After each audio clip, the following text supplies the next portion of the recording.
வணக்கம். நான் உங்களின் அன்பு சகோதரி மாலதி பாலன். கல்கத்தாவின் கண்ணீருக்கு கடவுளுக்கு ஒரு கடிதம். கடவுளே, கயவர்கள்தான் எங்களை ஏமாற்றுகிறார்கள் என்று எண்ணினோம். கயவர்களுடன் நீயும் கைகோர்த்து கொண்டாயோ? கண்ணீர் சிந்தும் பெண்களை நீயும் வெந்நீரில் தள்ளாதே. பார்த்து பார்த்து பூஜை செய்தோம். பாவம் எதையும் செய்யாமல் இருந்தோம். பார்ப்பவர்களுக்கு எல்லாம் பரிதாபப்பட்டோம். முகம் சுளிக்காமல் முதியோரை கவனித்தோம். 300 நாட்களில் 90 நாட்கள் விரதம் இருந்தோம். விடிய விடிய விழித்திருந்து விரதம் முடித்தோம். கனவிலும் நினையாத கஷ்டகாலம் வந்தபோது, கதறி அழுதபோது காதில் கேட்கவில்லையா உனக்கும் கூட? பாஞ்சாலிக்கு மட்டும்தான் நீ பரந்தாமனா? கண்ணில்லாதவனா? செவி இல்லாதவனா?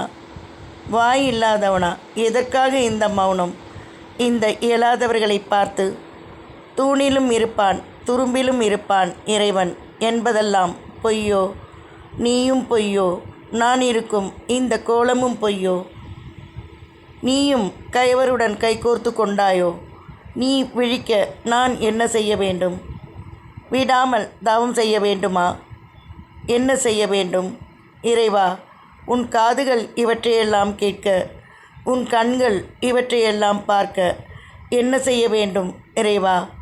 எப்போது விடை கிடைக்கும் இந்த விடிவில்லா வாழ்க்கைக்கு? காத்திருக்கிறோம் கண்ணா, நீ கல்கி அவதாரம் எடுப்பதற்கு. நன்றியுடன் உங்களின் அன்பு சகோதரி மாலதி பாலன்.